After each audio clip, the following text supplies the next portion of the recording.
look, if they can get euros or dollars, they always prefer that.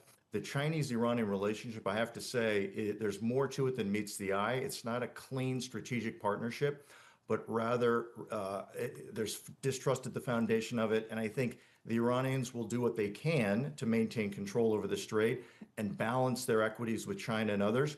But really, when it comes to dealing with China, they're very distrustful also.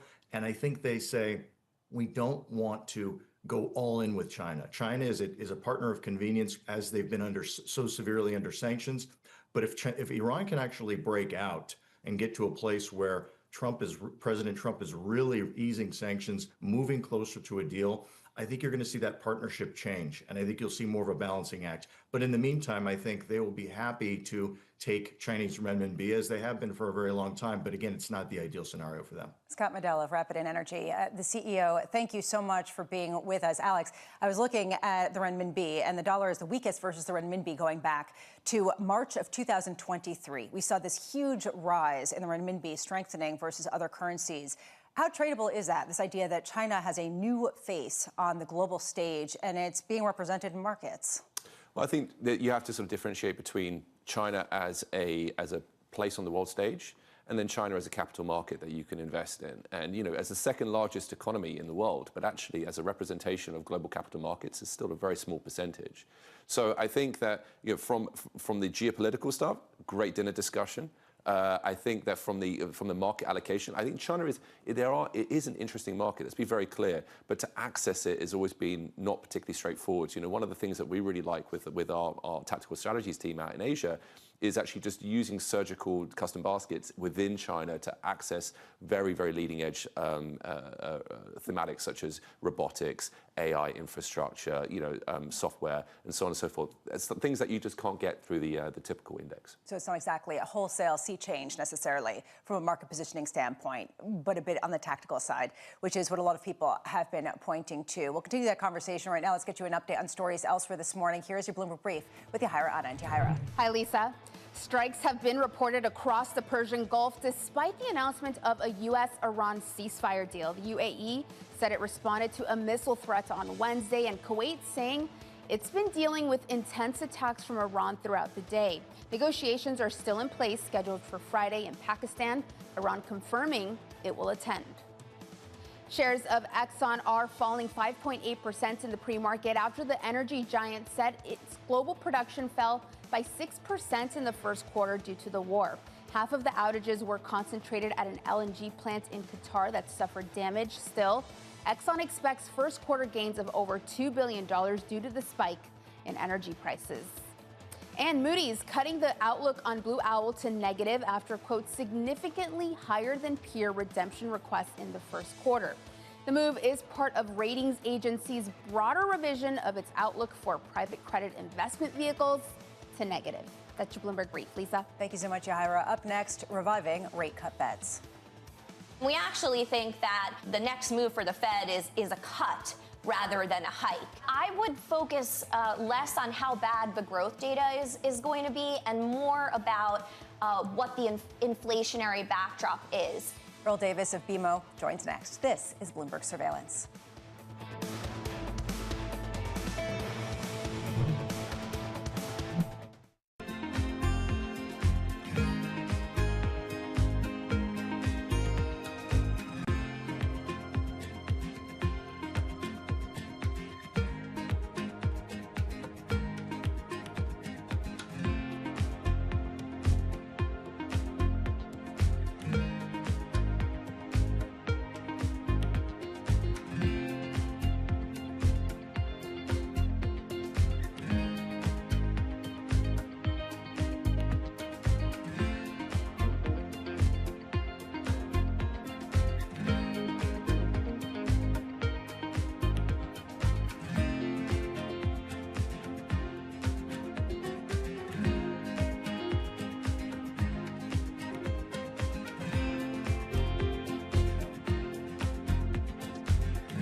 About 80% of projects will find it difficult to secure financing. And this is really all because of the level of readiness or preparation.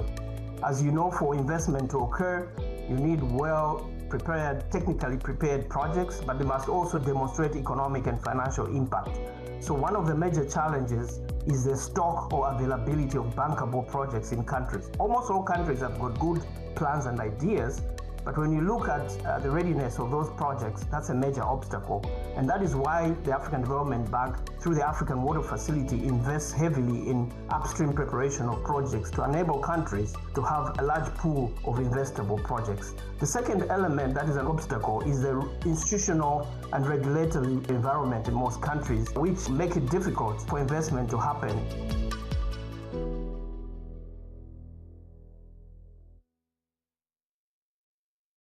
Technology is embedded in every aspect of our lives.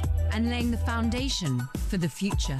From finance to defense, AI to entertainment. And from the road to the stars. Bloomberg brings you the latest stories of the people and companies pushing the tech sector to new frontiers. And the politics that shape global tech markets. I'm Caroline Hyde in New York. And I'm Ed Ludlow in San Francisco.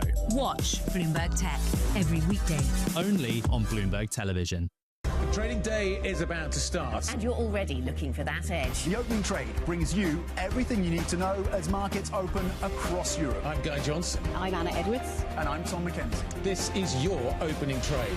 Only on Bloomberg. Join me each week on Wall Street Week for stories of capitalism from business, markets, economics, tech, and climate. More than what you need to know, it's what you need to think about.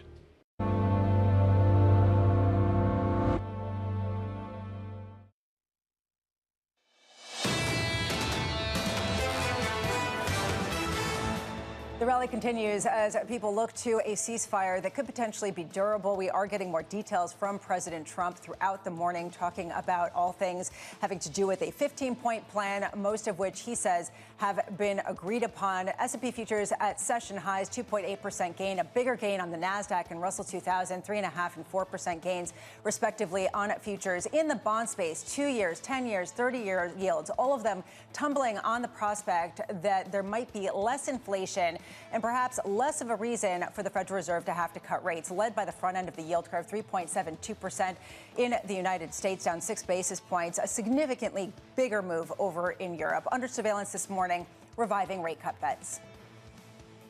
We actually think that the next move for the Fed is a cut rather than a hike. I would focus less on how bad the growth data is going to be and more about what the inflationary backdrop is. Does this remain a supply-side driven inflation shock, or does it morph into something that is more sustainable? Here's the latest. Falling oil prices pulling down Treasury yields. Traders betting easing energy prices can keep Fed rate cuts on track. Earl Davis of BMO writing, we expect the relief rally to last 7 to 10 days on pent-up demand, adding there will be a significant amount of new credit issuance, which should limit the extent of the risk on trades. Earl joins us now for more. Earl, thank you so much for being with us.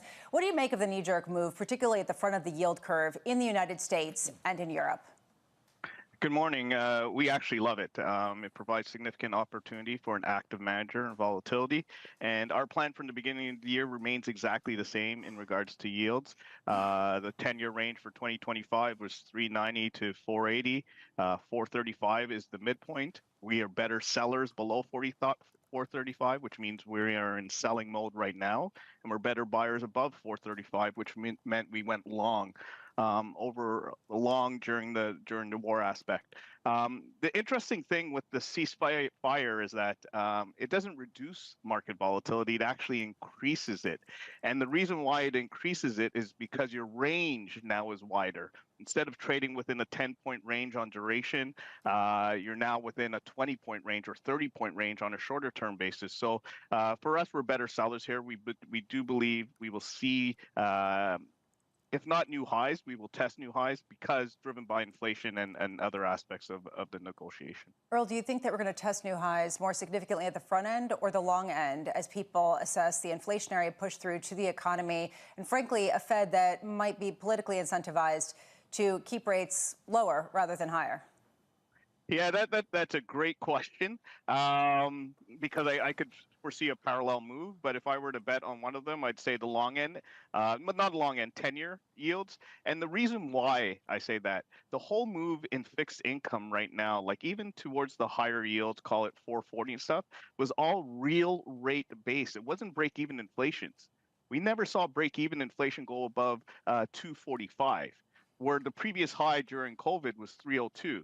So we do believe the next wave of selling or to make a new high could be inflation driven, which means you have another 25 to 50 basis points of moves there, not real rate driven. So I would say 10 years because of it could be an inflation move, not a real rate or risk premium move. Oh, what do you think about on the volatility side specifically? Obviously, rate vol has been a big driver for all of cross-asset volatility. So where do you think that's heading in the near term? Yeah, that's a good question. I think rate vol right now for, let's call it the next week or 2 weeks, will subside a little bit. But overall, as I started our conversation with, volatility now increases.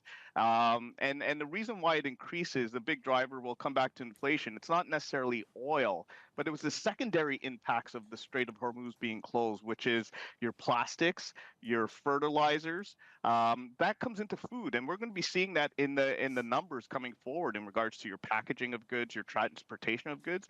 That could be significant and sustainable. And even if there is a deal, that will not go back to where it was before. And that is the worrisome part. The market is not looking at that right now, and rightfully so, but we do believe that's going to be a big Q3 story, late Q2. So that's what we're looking out for, and that's what we'll be setting up our risk for. Earl Davis of BMO, thank you so much for being with us. A lot of people looking to CPI on Friday, core PCE on Thursday, personal income and spending.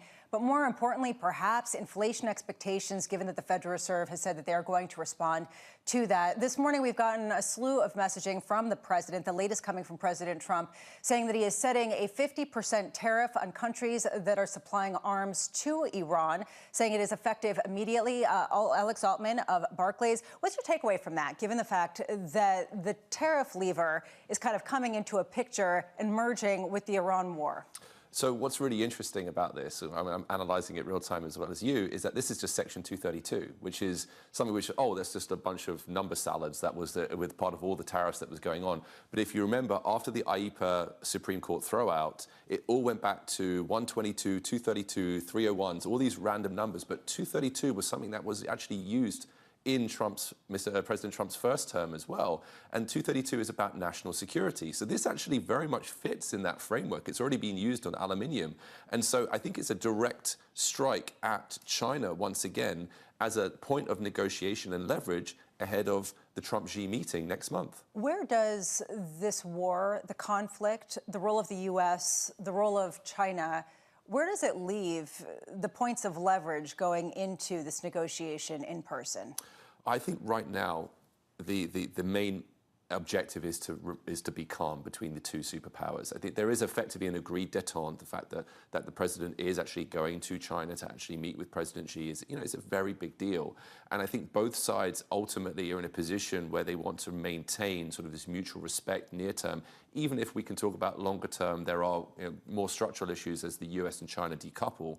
One of the reasons why, as a team, we love the commodity theme is because of this US-China decoupling and that whole every man for himself. It started with US and China, and now I think it's morphing into other regions as well, Europe in particular. Yeah, Alex Altman, thank you so much for being with us this morning. Truly a pleasure having you on a day that has been a complete whipsaw versus what we've seen in the prior couple of weeks. A huge risk rally, particularly in Asia and Europe. In the U.S., you are seeing that rally continue with big tech, with the Russell 2000 futures surging, yields significantly lower, and oil prices plunging the most since the pandemic. Coming up in the next hour, Emily Rowland of John Hancock, Tom Porcelli of Wells Fargo, Matt Dizak of Merrill and Bank of America Private Bank. This is Bloomberg Surveillance. Good morning.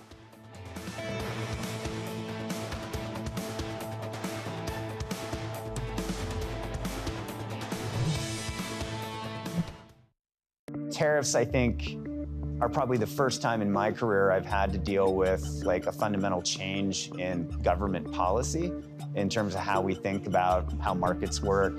The challenge, especially within my supply chain, is now how do you have enough productivity initiatives to offset the increased cost of all the product? Can you just move your supply chain out of China and into the US, or out of Mexico and up to Canada? Is it that easy? It's not that easy, but we do have flexibility.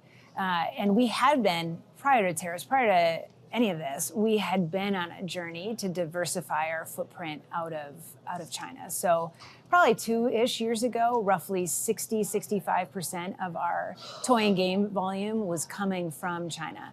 Today, as we entered into 2025, that was around 50%. All we've done is really accelerate the path to get down to roughly, call it 30% by the time we enter into 2027. For us, I mean, if tariffs stay, if tariffs go, it's never good to have so much of your manufacturing base centered on one geography. We think the diversification is good, but it does take a bit of time to get vendors and suppliers up to speed. Quality is a big deal, especially when you're dealing with toys and kids. It's not an instantaneous thing, but it's not also a 5-year, have to build a new plant from scratch.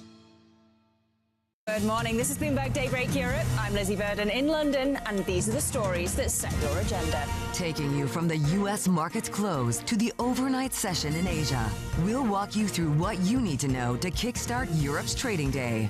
Live from our European headquarters, we bring you the day's top market-moving stories, unmatched expert analysis, and on-the-ground reporting from across the continent. Tune in to Daybreak Europe, only on Bloomberg Television. Context changes everything.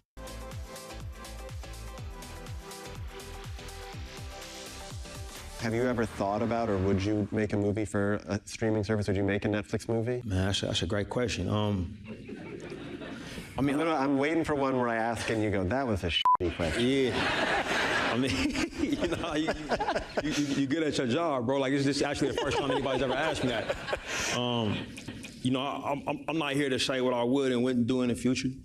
You know, but the theatrical experience is one that means a great deal to me. It means a great deal to us. Mm-hmm. I feel a certain responsibility. Like if Fruitville had happened a calendar year later, it probably would have come out on streaming. You know, I've been fortunate enough that everything that I've written and directed has been a theatrical release. So I feel a duty to try to protect that. You know, but that's where I'm at today.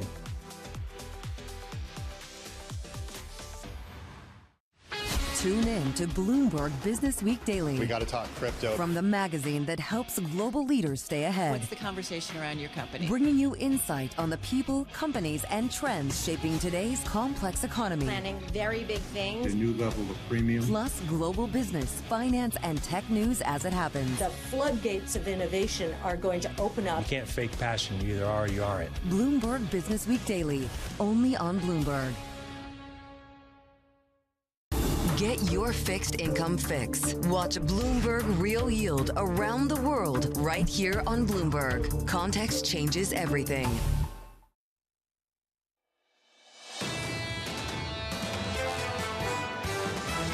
The amount of downside has probably been less than anyone would have expected. The market is being very calm about this whole situation. The drawdowns in equities were not as great as you would expect. The market is trying to understand what is likely to happen. Right now, the market is expecting a soft off-ramp. This is Bloomberg Surveillance with Jonathan Farrow, Lisa Abramowitz, and Anne-Marie Hordern.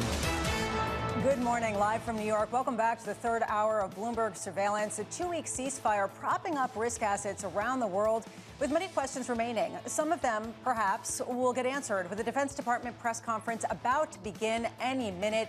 Analysts searching for details to understand the agreement, to understand where the nodes of agreement are, and how quickly shipping can resume through the Strait of Hormuz. Right now in markets, you are seeing that rally continue to session highs, led by, frankly, European and Asian equities. In the United States, it's led by big tech and it's led by the small caps. You're seeing both of those up more than 3.5%. NASDAQ up about 3.5%. Russell 3.9%. Futures in the S&P up 2.8%. Around the world, the gains are significantly higher. The Kospi closing out at 6.9% after being beaten up on concerns about the ability of Asia to get fuel. The Nikkei up 5.4%. The DAX with its best day going back to 2022. European equities up 5.2%. Meanwhile, in the bond space, you're seeing an absolute rush into the front end of the yield curve. In the U.S., you're seeing a 7 basis point decline, 3.72% now on the 2-year. Around the world, the UK and the German bond yields down more than 20 basis points. And all of this hinged on this right here. Oil prices plunging the most going back to the pandemic, down about 15% on Brent, $92.21. On WTI, the June contract, $85 as people look to a potential for ships to start moving once again through the Strait of Hormuz. Coming up this hour, Emily Rowland of Manulife John Hancock Investments with that surging risk-on sentiment as a backdrop. Tom Porcelli of Wells Fargo with inflation concerns weighing on the Fed, and Matt Dizak of Merrill and Bank of America Private Bank on continuing U.S. resilience. Right now, we are awaiting the Defense Department press conference. It has not started yet.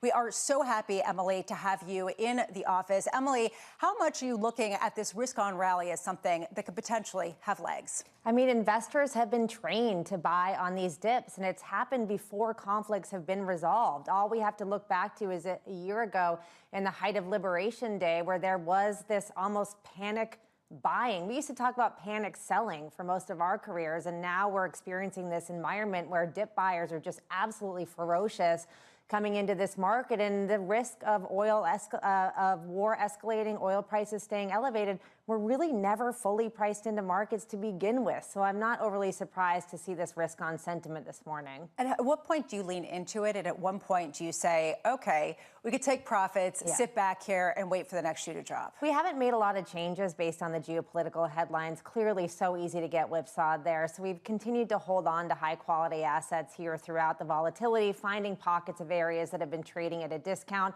I'm excited for earnings season to start next week. We can finally talk about something else and bring the conversation back to the fundamentals. Analysts are penciling in 13% earnings growth for this quarter. Kind of a high bar, but we think that companies are going to be able to deliver to some extent on those expectations. Heading into this, you were a bit more conservative. You were leaning into the debt markets. You were leaning away from some of the more cyclically exposed areas that could potentially get beaten up in some sort of inflationary shock or a stagflationary type of impulse.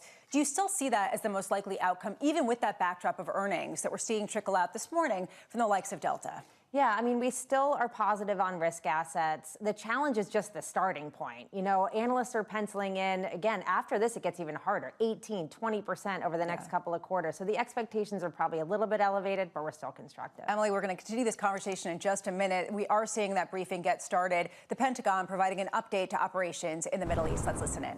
Longer. Not on our watch. Other presidents marked time and kicked the can down the road. President Trump made history. From the strike that took out Qasem Soleimani, to tearing up the disastrous Obama-Iran deal, to the precision campaign that obliterated Iran's nuclear sites in Operation Midnight Hammer, to the decisive military victory we just achieved in Operation Epic Fury. No other president has shown the courage and resolve of this commander-in-chief. President Trump forged this moment. Iran begged for this ceasefire, and we all know it. As the President truth this morning, a big day for world peace. Iran wants it to happen. They've had enough. Operation Epic Fury was a historic and overwhelming victory on the battlefield. A capital V military victory. By any measure, Epic Fury decimated Iran's military and rendered it combat ineffective for years to come. You see, in less than 40 days, one of our combatant commands, Central Command, CENTCOM, using less than 10% of America's total combat power, dismantled one of the world's largest militaries. The world's leading state sponsor of terrorism proved utterly incapable of defending itself, its people, or its territory. We untied just a fraction of our strength, and Iran suffered a devastating military defeat. Together with our Israeli partners, America's military achieved every single objective, on plan, on schedule, exactly as laid out from day one. Iran's Navy is at the bottom of the sea, whether it's the Soleimani class, their frigate class, their prized drone aircraft carriers, submarines, mine layers, sunk. Iran's Air Force has been wiped out. Iran no longer has an air defense, any sort of a comprehensive air defense system. We own their skies. Their missile program is functionally destroyed. Launchers, production facilities, and existing stockpiles depleted and decimated. And almost completely ineffective. Iran shot hundreds and hundreds of missiles and one-way attack drones at our aircraft carrier. They were obsessed with it, and they never got even close. Every single one of those shots easily shot down miles and miles away from the Abe Lincoln. They were blowing ammo into fantasy land. Contrast that with, most significantly, in last night's wave of more than 800 strikes, we finished completely destroying Iran's defense industrial base, a core pillar of our mission objective. What little they have left buried in bunkers is all they will have. They can still shoot, we know that. Their command and control is so decimated they can't really talk and coordinate, so they still may shoot here and there, but that would be very, very unwise. But they can no longer build missiles, build rockets, build launchers, or build UAVs. Their factories have been razed to the ground, set back in historic fashion.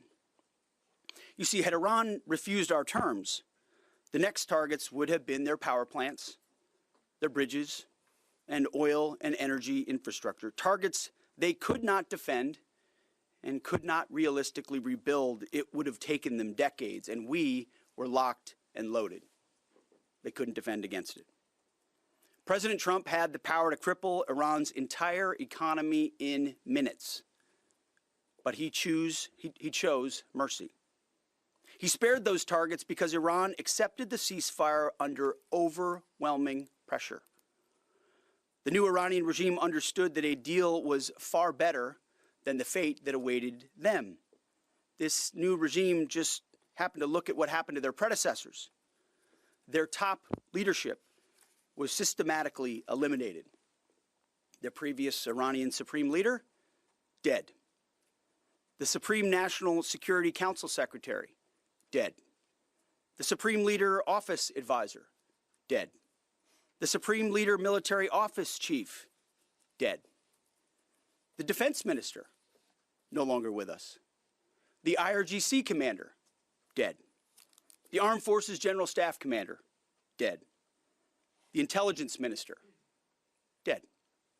The IRGC Navy Commander, no longer here. The IRGC Intel Chief, dead. I skipped over a bunch, and I could go on and on and on, to include the new so-called new Supreme Leader wounded and disfigured. This new regime was out of options and out of time, so they cut a deal. They know this agreement means that they will never, ever possess a nuclear weapon. Under the terms, any nuclear material they should have will be removed. Any material, they should not have will be removed. Right now, their dust is deeply buried and watched 24/7 overhead. The president has been clear from the beginning, there will be no Iranian nuclear weapons. Period. Full stop. Other presidents said it. President Trump did it. Operation Epic Fury. Less than 6 weeks, clear mission, decisive action, overwhelming firepower, America first, a historic battlefield victory. For decades, Iran killed Americans with roadside bombs in Iraq, using cowardly proxies to do their dirty work while they hid safely in Tehran. They struck our embassies with car bombs and attacked from the shadows, never daring to face us toe-to-toe. They thought they could bleed America with impunity. Well, they just learned the hard way what happens when you try to fight us directly. And even when they got lucky, one time in 40 days, and downed 2 of our pilots, they couldn't hold them. In a daring 14-hour rescue operation, 7 hours in daylight and 7 hours of night, both pilots were recovered safely. Not once, but twice. A daylight thunder run right up the middle of their country, boots on the ground.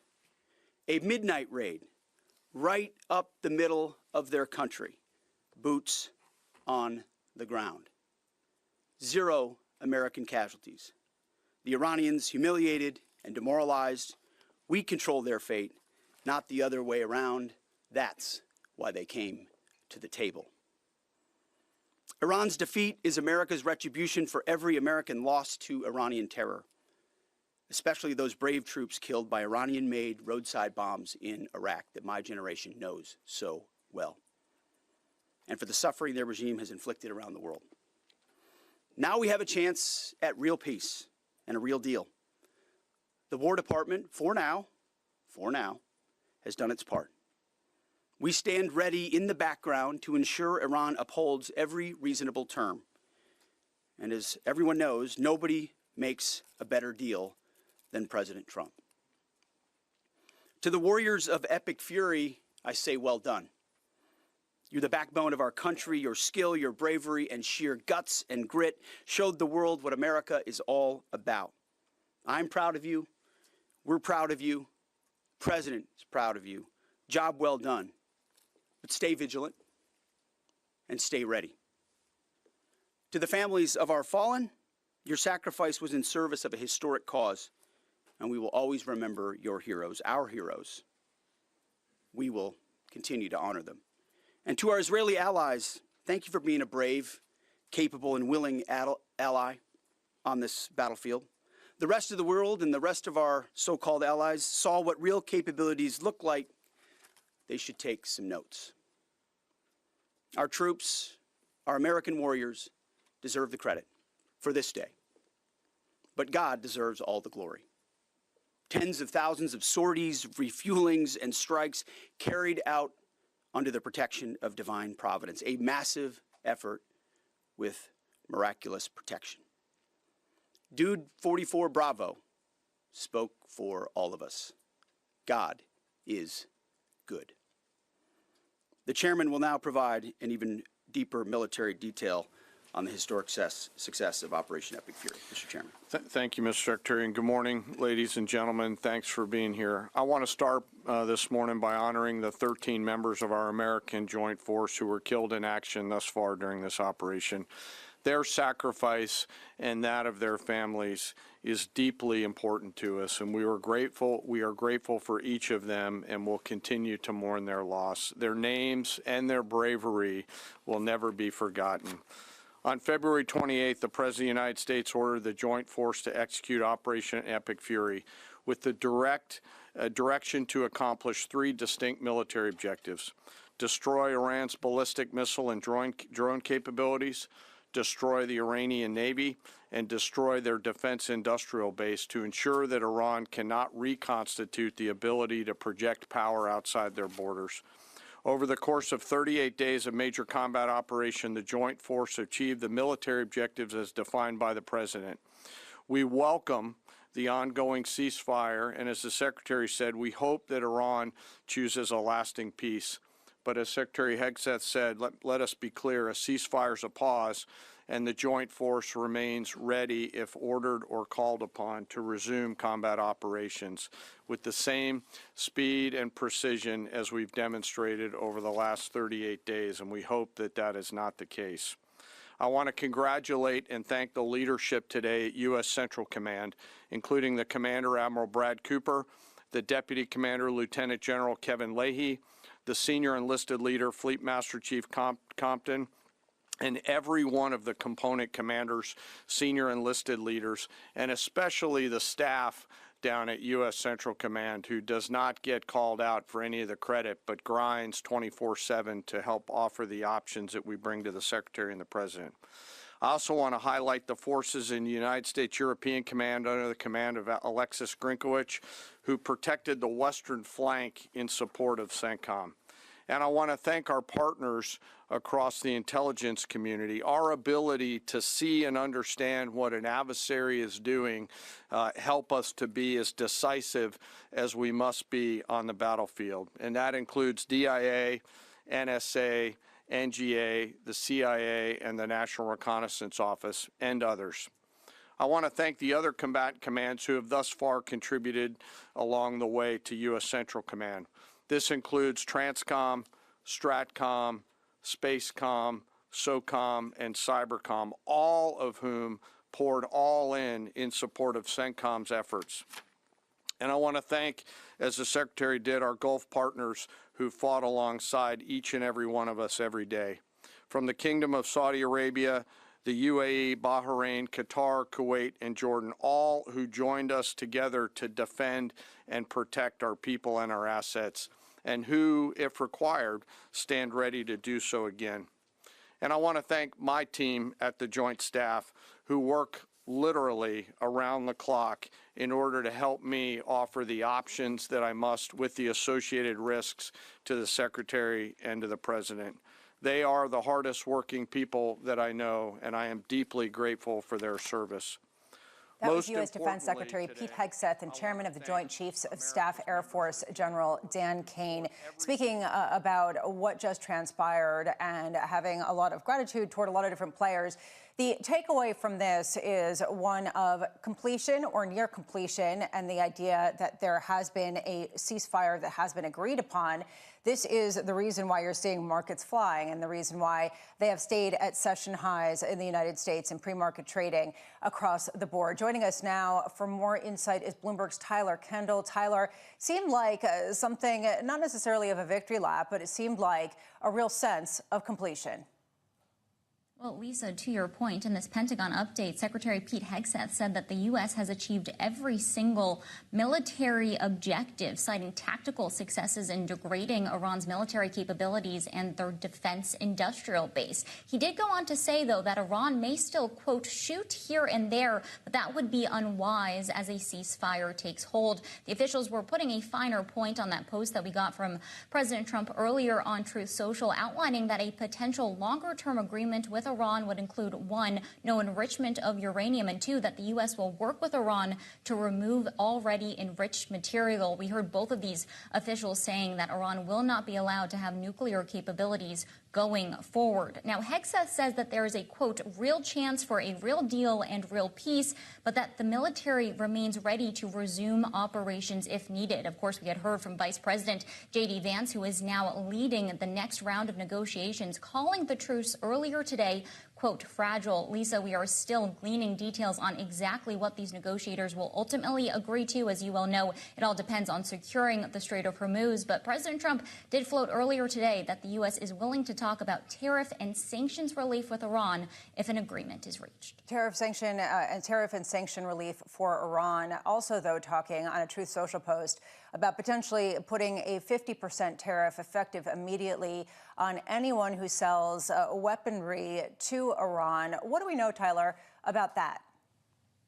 Well, at this point, Lisa, it's unclear exactly which authority the administration would use in order to implement such a tariff regime, considering that the Supreme Court had already struck down President Trump's broad-based emergency powers under the International Emergency Economic Powers Act. Though, of course, we do know that there are other tools in the toolkit, and this is the administration likes to say, including those related to national security. We have reached out to the U.S. Trade Representative's office to get more details on whether or not anything is truly locked and loaded that could actually put those tariffs into effect. But it really felt like a message geared towards Russia and China, considering we know that they are at this point the largest backers when it comes to weapon supplies. And Lisa, we can say that there was reporting overnight from the AFP saying that President Trump feels that China actually was a huge player in getting Iran to the negotiating table for this ceasefire. Of course, President Trump is gearing up for his trip to Beijing next month, and perhaps this could be part of some of that leverage, as we know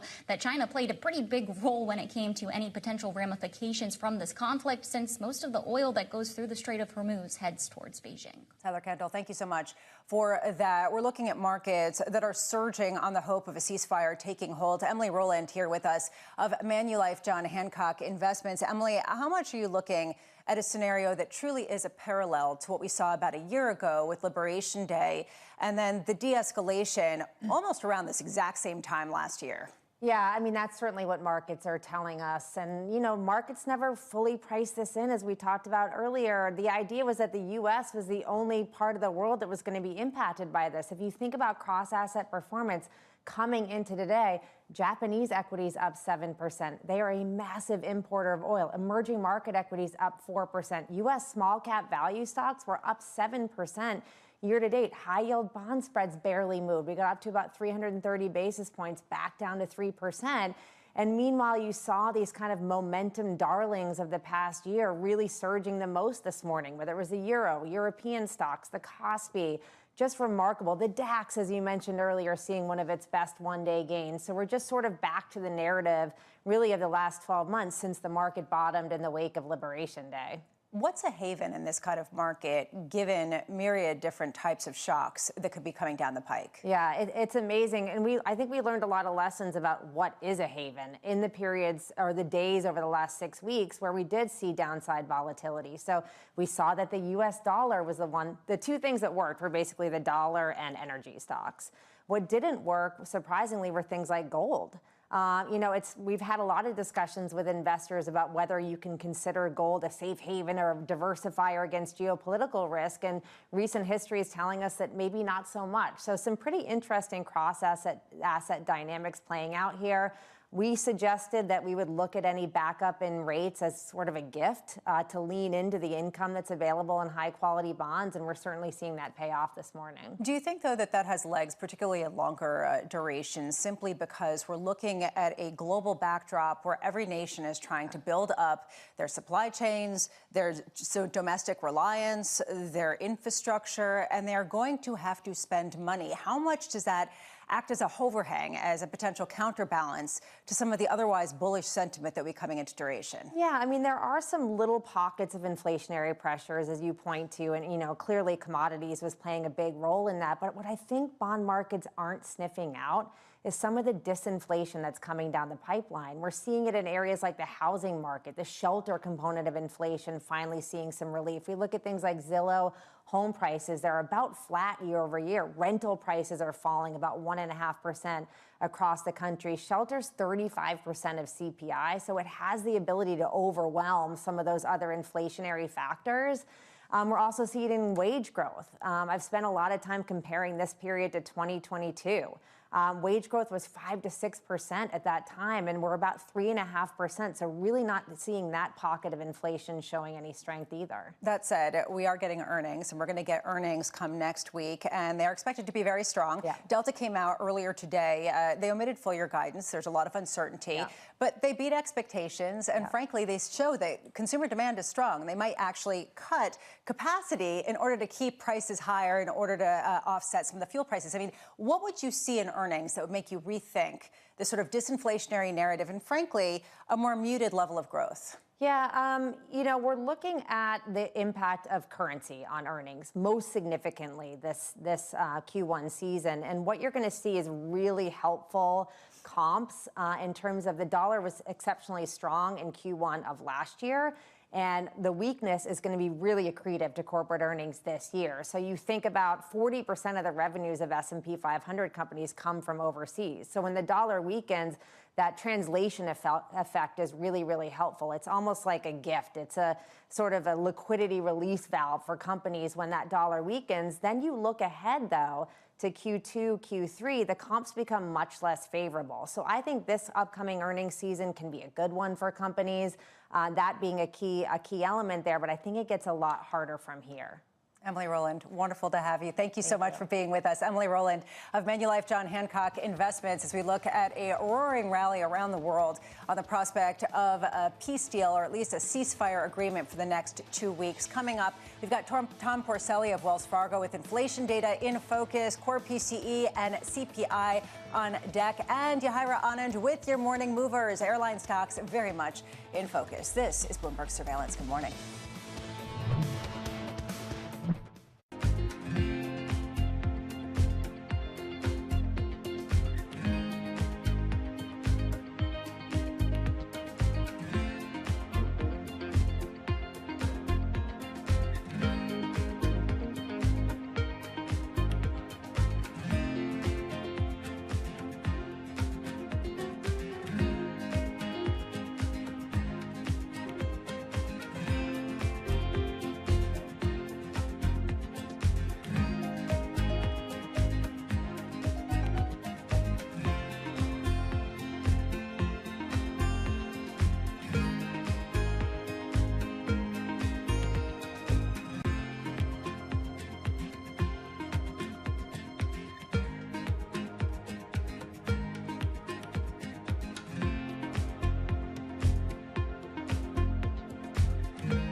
Welcome to Bloomberg This Weekend. I'm David Gura. I'm Lisa Mateo. And I'm Christina Ruffini. We're tracking breaking news today from Wall Street to Washington.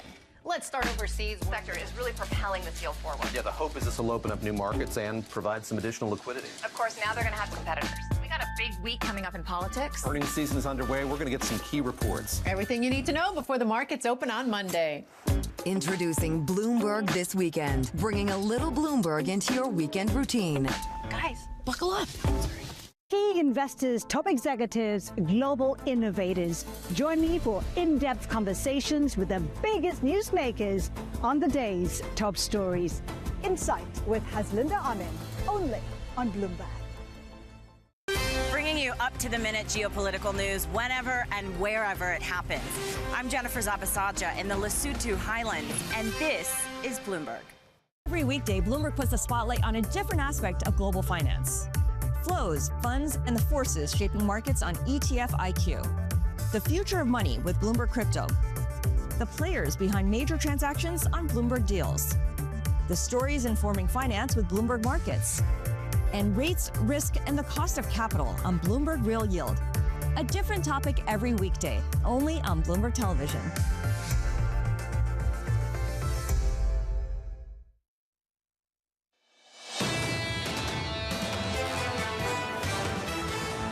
Looking at a market at session highs in the United States after a number of different back and forth discussions about a ceasefire. Yes, there have been a number of projectiles, et cetera. However, discussions on both sides seem to have, at the moment, on one hand, a cessation of some of the escalation risk, and on the other, the promise of allowing ships to go through the Strait of Hormuz. Right now, you're seeing equities across the board. S&P futures higher by 2.6%, 3.4% gain on NASDAQ futures. Russell 2000 up 3.5%. Meanwhile, the real drama has been in Europe, both on the equity side and on the bond space. You could see a surge into some of the fixed income products in the front end of the yield curve. In the UK, two-year yields down 25 basis points to 4.16%. In Germany, the two-year yield down a similar amount to 2.48%. In the U.S., a 5% decline to 3.73%. All of this being driven by oil. Oil prices plunging on the prospect to an easier flow through the Strait of Hormuz, down more than 15% for both Brent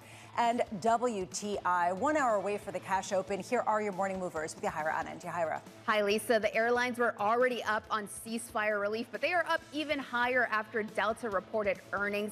The airline beating expectations with strong demand from the premium and loyalty members, helping cushion a more than $2 billion fuel hit it expects to incur through June due to the war. But this idea that there is a resolution in sight is helping to lift the entire sector, with United and American also up some 12 to 13%.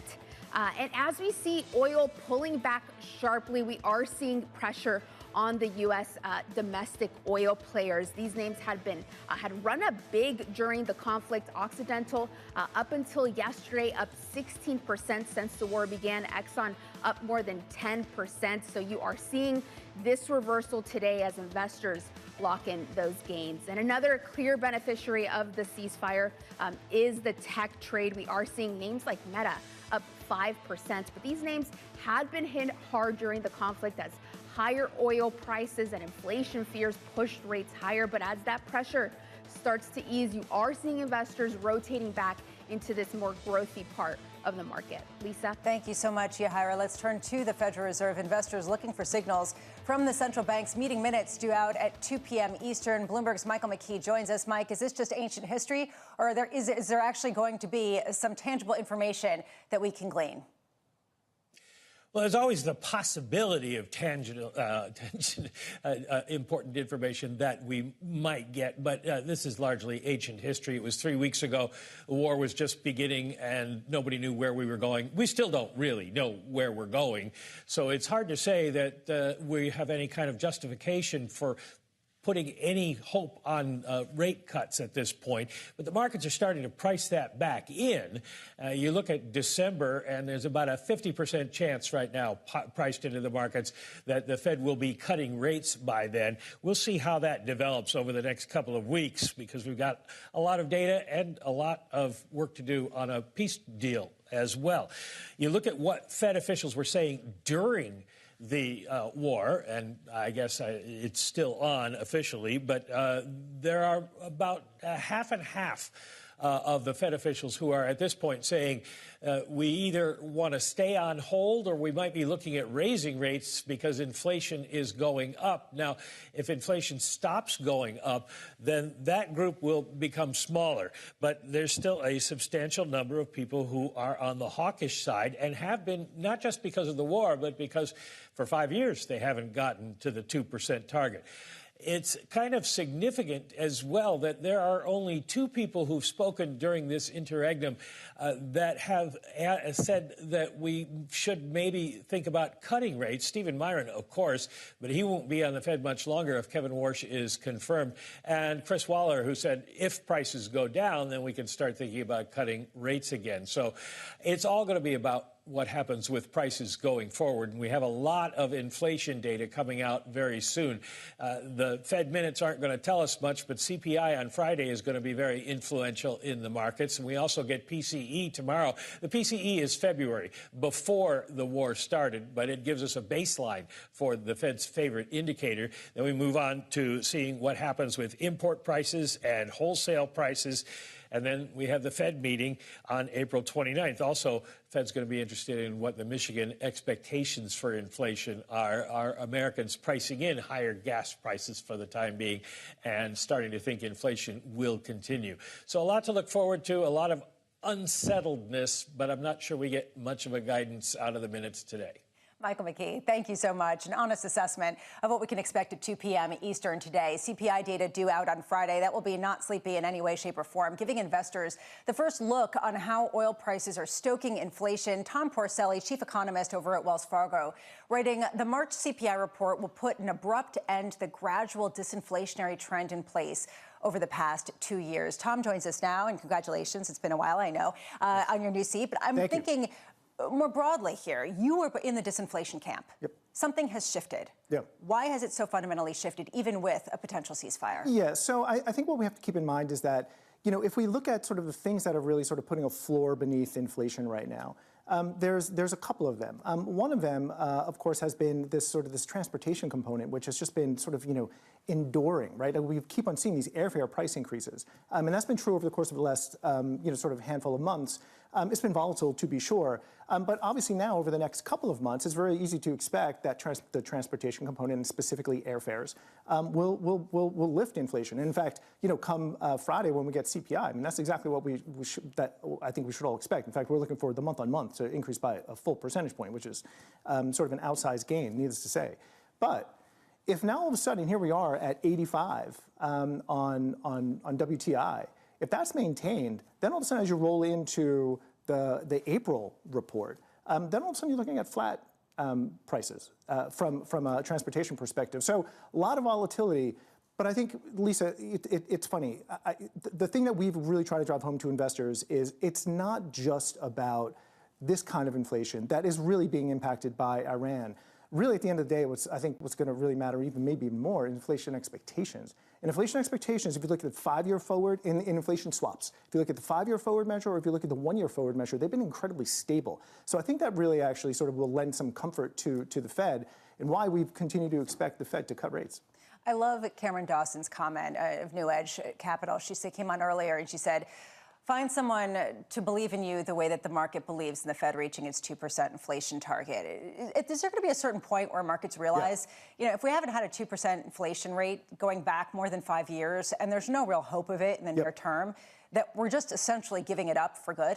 You know, and so this is part of a much bigger conversation. I will be very, very brief on this, or brief for an economist. So I actually hate the target. I hate that there's a 2.0% target, mostly because, one, it sort of borders on hubris to think that you can actually hit 2.0% with any degree of precision over any long period of time. I mean, we spend a very limited amount of time at 2.0%. I think the RBA, the Reserve Bank of Australia, actually has a much better approach. It's a range. That, to me, is a sort of a better way of thinking about it. I think bringing it back to the Fed, I think what they are going to sort of come to grips with, and I think this process is already underway, is that if you are sort of, in the 2% zone, that's going to be enough for them to feel comfortable. And by the way, if anyone needs sort of the proof in the pudding on that, the Fed still has cuts built into their SEP. So even with inflation north of their target, I think it's more about what's going on beneath the surface. And you and I have talked about this many times over the last year or more. You know, if I just swap out OER for something like Zillow or apartment list rents, you're already below target. Putting that aside for 1 second, a lot of people are coming into this situation, seeing the war in Iran and saying this is going to add not only a risk to inflation to the upside, but also to growth to the downside. Yeah. And this is sort of the key question mark in a lot of people's minds, especially as we get earnings like the one from Delta, where they're outperforming and they can increase prices. They're going to cut capacity to do it, but they are going to maintain some of their profit guidance. Yes. You know, given that, I mean, where's the stag? And are we looking at a situation of just inflation that's significant with above trend growth for a prolonged period of time? So I'm a fader of the stag part of this. I think what we have to bear in mind is that before Iran, we actually had fiscal tailwind, right? That was going to be very notable. In fact, we actually would have argued that pre-Iran, you were looking at 3% growth in the United States this year, right? Like we were well above consensus. We'll pare that back a little bit, just given what's happened over the last couple of months. You're still going to be sort of well above what I think consensus probably still is. So the question that we had been asking ourselves over the last couple of weeks was it going to remain, this fiscal stimulus, was it going to remain a tailwind or was it going to be a shock absorber? Right, because the longer that this endures, right, the longer energy price increases remain, the more it becomes a shock absorber. But if this is the exit ramp, right, if we actually have found an exit ramp, which is an open question, but if we have found an exit ramp, then you still get the fiscal tailwind part of this, and you can actually have a pretty good growth year. How much is this also predicated on true productivity gains coming from the likes of AI? There was a study that was put out by the Fed showing that the population has shrunk for the first time, or the most, going back to the 1950s.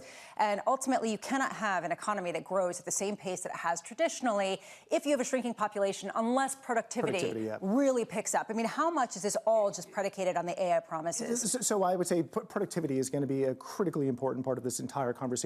Is it critically important today? Actually, I would argue that one of the key reasons why we're actually seeing productivity improvement, I mean, just think about what productivity is, right? The math on that is very basic. It's basically output minus hours. Output part has actually been doing, you know, sort of decently well, as we all appreciate. The hours part, though, has been getting clobbered. And that has been flattering productivity, I think, in ways that is really underappreciated. So you're getting the productivity lift that actually, we would argue, has very little to do with what we're seeing from a tech spending perspective, whether it's AI or otherwise. But as we continue to move forward, there's almost no question that you're going to see this sort of AI really kick in. But I want to stress something. If I look at AI usage by sector, and I look at job hiring by sector, and I put that on a scatter chart, you know what it looks like? It looks like someone sneezed on the page, which, you know, statistically speaking means there's like, you know, the R is 0.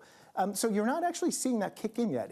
That's actually waiting for us. Right now, it's actually more of just an improvement based on a reduction in hours. At this point, a lot of people are also wondering how isolated the United States is from the rest of the world on a lot of different levels. But when it comes to economic trajectory as well, people looking at the likes of Asia and Europe and potentially any importers of oil, and even if there is some sort of ceasefire, oil prices are going to be higher.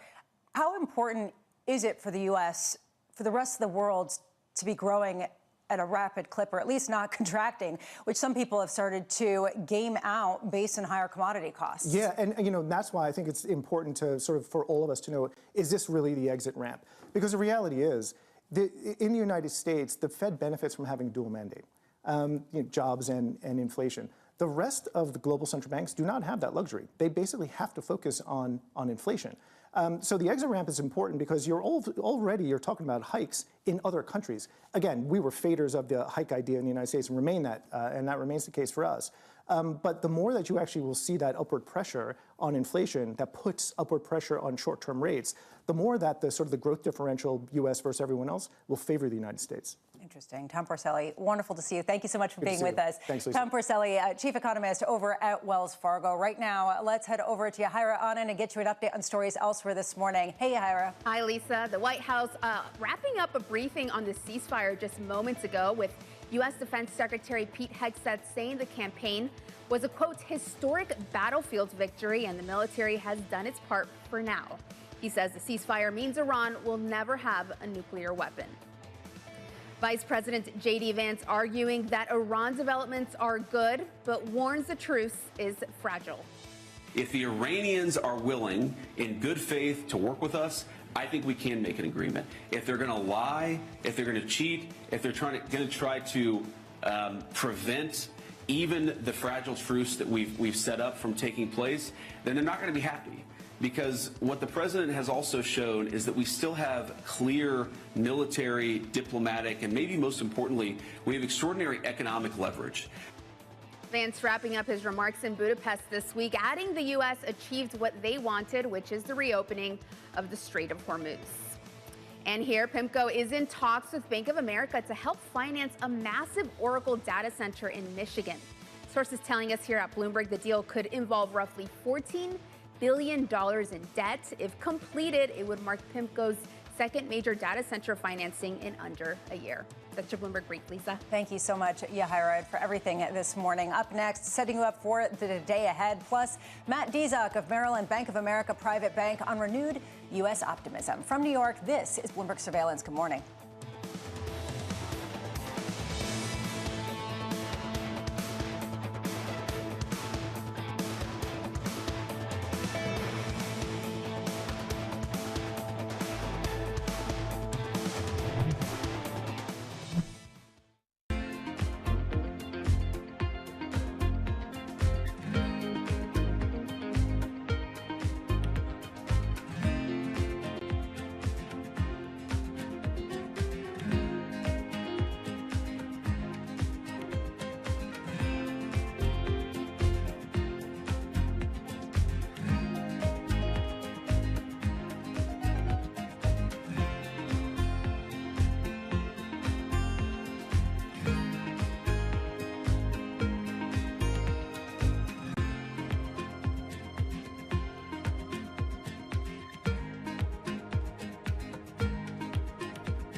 I'm Alex Rodriguez. And I'm Jason Kelly. And we're back with another season of The Deal. With athletes and entrepreneurs who are changing the game on and off the field. Jerry Jones. Some good-looking trophies. 1 and 1 is 3 in sports, not 2. And it's because that 3 is imagination. That 3 is putting yourself in a way, having yourself hit the home run.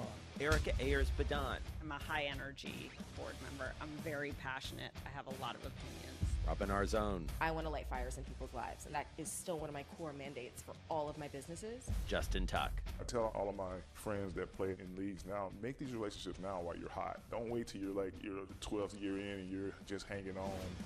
Stay tuned. You won't want to miss it.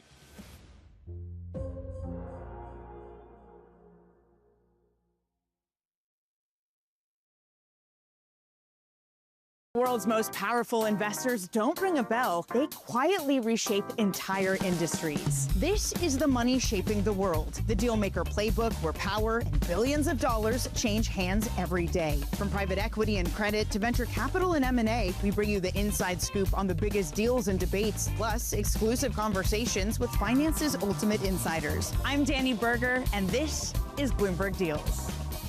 Every week, only on Bloomberg Television. At a time when policy in Washington is driving Wall Street, we draw a distinction between the rhetoric and the action, bringing you market-moving guests and original reporting. This is Bloomberg Surveillance. Bringing you up-to-the-minute space news whenever and wherever it happens. I'm Ed Ludlow at NASA's Kennedy Space Center in Florida, and this is Bloomberg.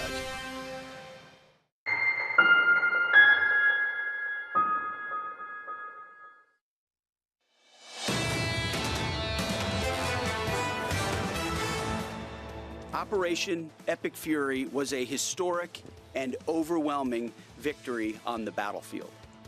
A capital V military victory. We hope that Iran chooses a lasting peace. Let us be clear, a ceasefire is a pause, and the joint force remains ready if ordered or called upon to resume combat operations. That was U.S. Defense Secretary Pete Hegseth and Joint Chiefs of Staff Chair General Dan Kane as we assess the state of the ceasefire, what the conditions are, what still needs to be determined. There is a huge rally in risk assets around the world as people assess just how much this reduces some of the escalation risks. In the U.S., you do see futures inflecting higher, led by the tech sector as well as small caps, both higher more than 3.4%. The S&P futures higher by 2.6%. In the fixed income space, if inflationary risks are at least tempered by the idea that maybe this conflict will not go on for too long, the Fed not necessarily on the hot seat, yields significantly lower, particularly at the front end, down 6 basis points to 3.73%, and across the curve. All of this predicated on the big driver, which is oil. Oil prices plunging more than 10%, both Brent and WTI now down more than 16%, as we assess what this looks like for ships trying to resume passage through the Strait of Hormuz. Counting down to the opening bell, here is the trading diary for the week ahead. 1 p.m. Eastern, a White House press briefing. At 2 p.m., the Fed meeting minutes, which, as Michael McKee told us, are ancient history. At 3:30 p.m., President Trump meeting with the Secretary General of NATO. Thursday, another round of jobless claims. PCE data also coming out. And Friday, CPI and University of Michigan sentiment survey. Watch that space for inflation expectations among consumers. Turning back to our top story, the U.S.-Iran ceasefire pulling oil prices and Treasury yields lower. Traders now betting easing energy prices can keep Fed rate cuts on track. Matt Dizak of Merrill and Bank of America Private Bank joins us now. Matt, great to see you. Thank you for being here. How much are you reassessing just what the Fed can do and, frankly, how much momentum the U.S. economy can continue to have through the remainder of the year? So we always thought the idea that the Fed was not going to cut rates at all this year was probably a step too far. That's probably the worst it would be, but that was probably unlikely. So we've moved out officially our projection for probably 2 Fed cuts this year, 2 cuts this year still, pushing them back in terms of the time frame, probably 1 in September, maybe 1 back end of the year. It's probably somewhere between 1 and 2, but we always had the idea that the move up in rates based on this shorter term oil price shock was not going to be a reliable indicator. And when you got to real yields at close to 3% on the 30-year tips, over 2% on 10 years. When you saw the short end sell off, we thought that was an opportunity to add some duration risk, add some fixed income risk. Right now, again, hoping the ceasefire holds, that seems to be correct. There is some reporting from Iranian state TV that the first ship has passed through the Strait of Hormuz since the ceasefire. There still is an expectation in markets, though, that prices on oil will remain elevated, that this is not the end to some of the inflationary pressures coming from the physical world as people stockpile and try to have greater domestic security. How do you factor that into your expectation of 2 rate cuts and a Federal Reserve that still is amenable to the idea of easing policy? Yeah, and again, the official forecast is for 2 cuts, but the economics team at Bank of America recognizes that's aggressive, and that certainly could change. It's unlikely that the data is going to be that clear moving forward. These supply logjams take time to work themselves through. But again, the idea that just that energy prices going up isn't necessarily inflationary for the economy as a whole, we take a little bit of challenge with that. Gas prices go up, for people to spend that much on gas and everything else is unlikely. They probably have to cut back spending elsewhere. So sustained energy price increases could actually function like a rate hike. They can create demand destruction for other areas of the economy. So in order for people to spend as much on gas if oil prices stay this high, they would either have to dip into COVID savings, which they don't have, they'd have to use their real earnings growth, which is not that great right now, or they could borrow against assets like their home. They could fund consumption with borrowing like we did pre-financial crisis. We're not seeing them do that. So we're not seeing sustained inflationary pressures economy-wide just from one sector of the economy going up, whether it was energy prices or tariffs. Prices in one sector don't necessarily have to lead to inflation-wide increase across the whole economy, which is why we were conservative. I'm expecting no rate cuts this year. We thought that was a step too far. That said, we're seeing earnings from the likes of Delta coming out this morning and painting a picture of resilience and painting a picture of enough consumers, maybe not all consumers, but enough of them having the discretionary resources to go out and spend money. They're cutting capacity, charging more money, and there are people who are willing to spend that. At what point do earnings potentially paint a picture of resilience that does mean that some people can absorb those prices and you can see that sort of persistence in terms of inflation? And we do see that resilience. You can see it in the manufacturing data, ISM. You can see it in the services data. You can see it in retail spending. You can see it in the recent jobs report. There is amazing resilience for this economy. Again, if you can't come into this environment with perfect information about what would happen, people would probably not guess the S&P would be down 2 or 3% from its all-time high. The durability and the resilience of the U.S. in face of crises, even in crises that we ourselves somewhat cause, is quite incredible. We are, again, relative to the rest of the world, situations like this highlight the resilience of the U.S. economy and the durable, competitive, unassailable advantages the U.S. has, whether it's demographic, whether it's educational, agricultural, resources. We have so many advantages, and that's coming through in the U.S. economy. You're seeing that. What's your top trade after the ceasefire, given some of the momentum that you're seeing behind fixed income right now? For the individual investor, we would be looking at municipal bonds, particularly longer out the curve. You can get on a tax equivalent yield over 9% on long-dated investment-grade municipals with no leverage. That is a pretty attractive tax equivalent yield. Again, we find real yields to be generally attractive here, both for individual investors and for institutional investors. So we're not that concerned about duration or interest rate risk. We think it's a good time to add and stretch out a little bit there. Matt Dizak, thank you so much for being with us. Matt Dizak of Bank of Merrill and Bank of America Private Bank here with us. It has been a busy day in Washington ahead with a White House press briefing and President Trump's meeting with the Secretary General of NATO. We're also getting headlines about a first ship passing through the Strait of Hormuz. The Financial Times, though, reporting that Saudi Arabia's crucial east-west pipeline was hit by a drone attack. Bringing it all together to understand what the state of play is Bloomberg's Tyler Kendall. Tyler, it feels like it's moving very quickly. What's the latest in terms of the ceasefire and what details we're finding out? Hey, Lisa. Well, at this point, actually, a person familiar with the matter just confirmed to Bloomberg News that Saudi Arabia oil pipeline that goes to the Red Sea was indeed hit by a drone attack. At this point, the damage is still being assessed as we wait to glean further details. We haven't gotten any further confirmation other than that, or a response from the White House at this point, as this ceasefire they would like to see ultimately take hold. But of course, we had heard from Vice President J.D. Vance earlier today that the truce at this point is, quote, fragile. Still, in this briefing earlier this hour from Pentagon officials, they are maintaining that the U.S. has achieved its full military objectives in Iran, and they are moving forward with this short-term agreement. President Trump so far has outlined some of those key demands that the U.S. thinks it can get in a deal, including that Iran will not be allowed to have any nuclear capabilities and that the U.S. will work with Iran on extracting the enriched material that is already inside the country. There's going to be a lot developing today at 1 p.m. Eastern. We will get that update from White House Press Secretary Caroline Leavitt, but I'll also put on your radar, as you mentioned, that President Trump will be meeting with the NATO Secretary General Mark Rutte, considered to have a relatively warm relationship with President Trump. But of course, the transatlantic alliance has been strained over this conflict. I think we will hear a lot more about the Strait of Hormuz, as President Trump has previously ramped up the pressure on allies to help make sure that that waterway can get opened. Tyler Kendall, wonderful reporting throughout the morning. Thank you so much for that. We are seeing markets continuing to stay near all-time highs for U.S. equities, futures and S&P up 2.7%. Oil prices still plunging more than 14% on the heels of a ceasefire. Coming up tomorrow, we've got Keith Lerner of Truist, Bob Michael of J.P. Morgan, Jill Carey Hall of Bank of America, and Michelle Weaver of Morgan Stanley. This was Bloomberg Surveillance. Good morning.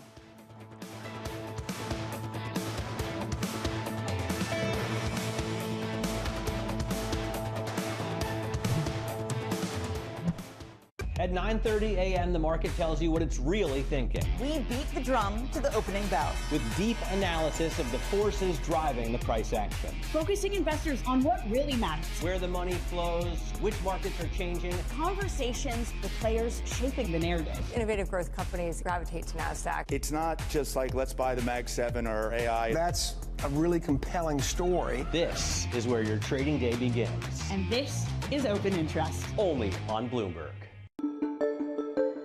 You don't think the court was hurt by the perception that it was a political decision? The court's always hurt, it seems to me, if we look political. One of my concerns, my present-day concerns, is there's too much partisanship.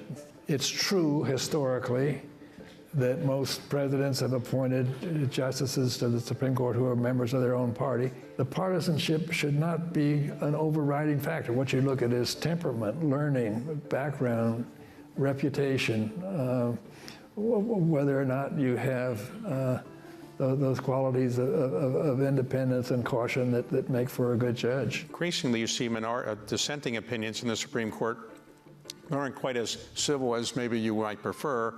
And is that of concern to you? Yes, it's of great concern to me that our civil discourse, our civic discourse, is not civil enough. Aristotle said that a democracy depends on an open debate where you respect the dignity of those with whom you disagree. He said democracies only live if they are sustained over a period of time by a thoughtful, rational discourse. A discourse in which you respect the dignity of those with whom you disagree.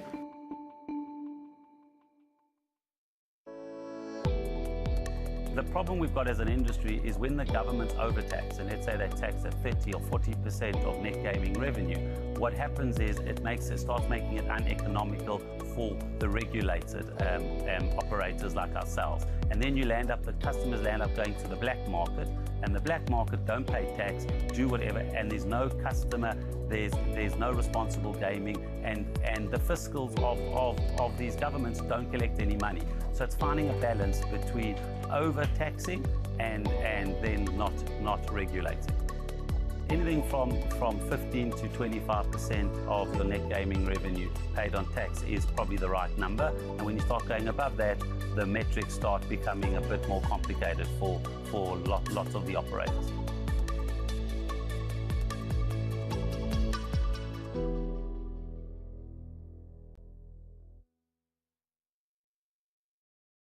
Bringing you the world's business and financial news whenever and wherever it happens. I'm Michael McKee at Mount Everest, and this is Bloomberg. Stocks are soaring as oil drops. 30 minutes until the start of trading. I'm Matt Miller. I'm Danny Berger. Bloomberg Open Interest starts right now.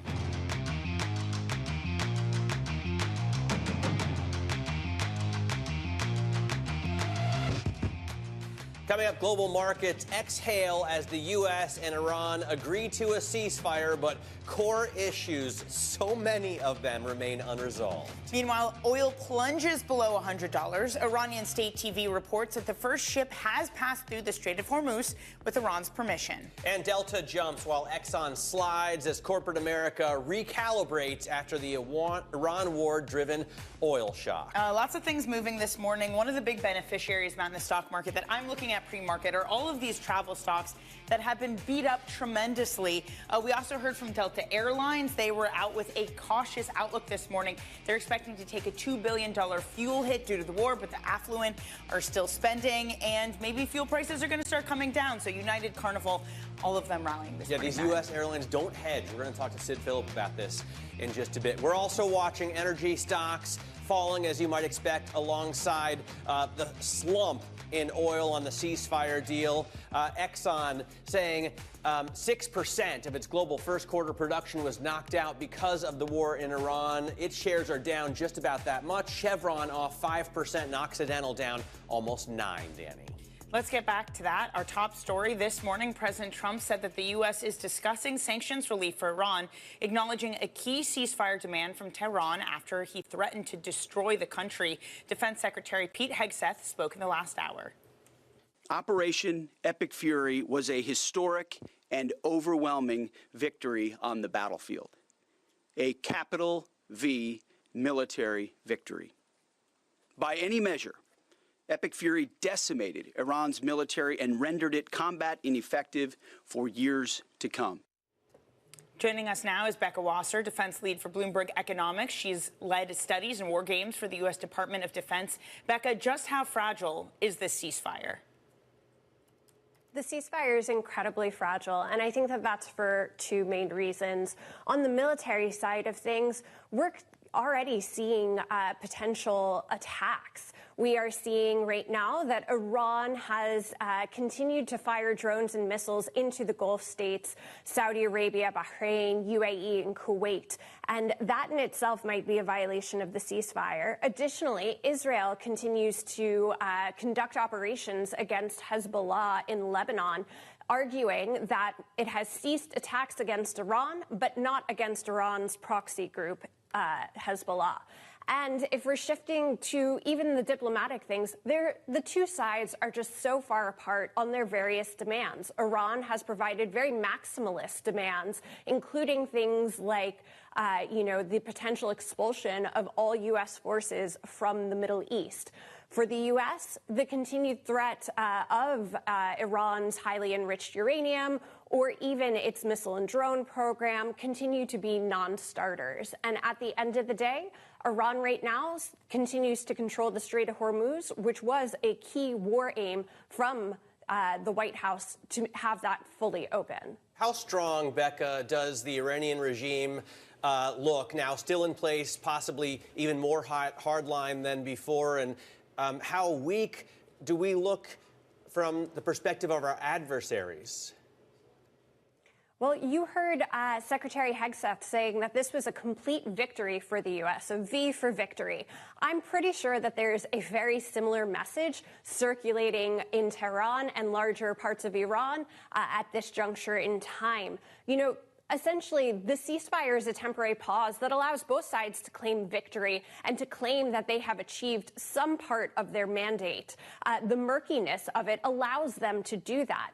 But at the end of the day, both sides have taken hits. Iran has had its military capabilities degraded, but it still retains core components of its ability to defend itself and its ability to fire on, potential adversaries. And the U.S. has also taken some sizable hits in terms of its high munitions expenditure, some of its hits to forces.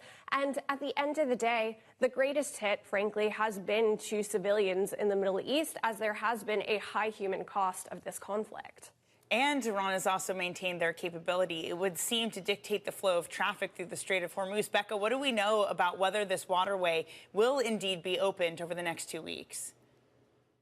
So the wording of the Iranian agreement is very specific. It says that it's going to be open and that it's going to be at the discretion of Iranian authorities, in particular the Iranian military. So there are open questions about how many vessels are going to be able to get through, what is the method and means of which they're going to be able to get through, how much is Iran going to charge, and what path are they going to take, because Iran still potentially could have earlier mine to the strait, and that is going to dictate how much traffic is going to be able to get through and which pathways they'll be able to take out of the strait. Becca, how much has this excursion, as President Trump likes to call it, cost us? Pete Hegseth earlier said we only used 10% of our military force to decimate Iran. But we had a story last weekend showing that we're running out of those long-range air-to-surface missiles.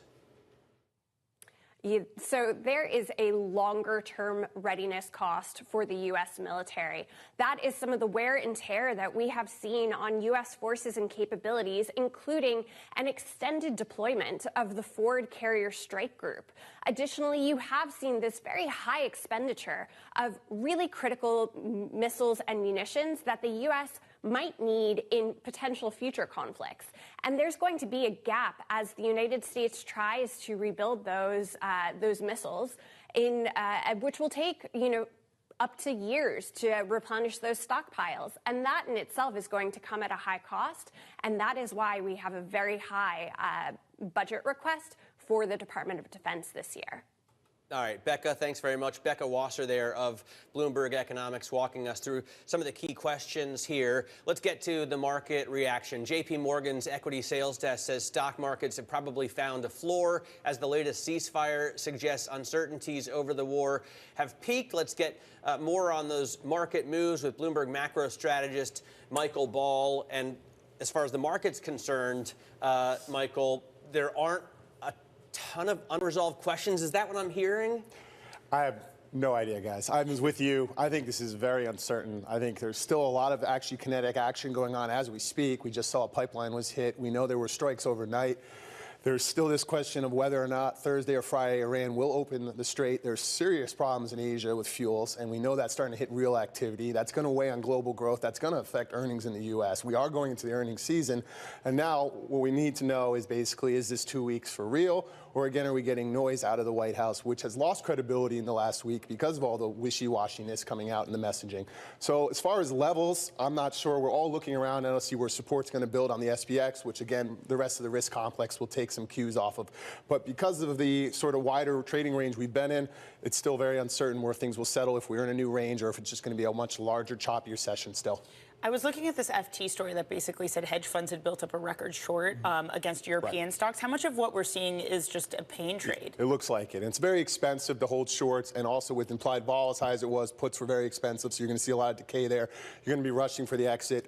If you're not holding on to a cash long, you're really not justified to be hedged. So if you're just speculating now, it got a lot more expensive to hold on to that speculation, especially with all the uncertainty and implied vol falling now. You know, Sebastian Boyd from the MLive team put out a fantastic heat map that shows how much price earnings ratios have dropped in different regions and for different industry groups. It seems that after energy, which, you know, because of the earnings side rising so drastically, materials is the second biggest discount in the market. Yeah, look, I took a look at FactSet yesterday as well, because they put out some of their guidance into the quarter of earnings coming. FactSet, how dare you? It all went up. I mean, things are still rising as far as EPS guidance, and materials, industrials, most of the cyclical complex is still looking quite positive. And to your point, Matt, valuations are now more attractive. And if you look at things like software and tech, they are sort of generational buying opportunities in a lot of ways, given what the last 20 years has shown us as far as PE levels.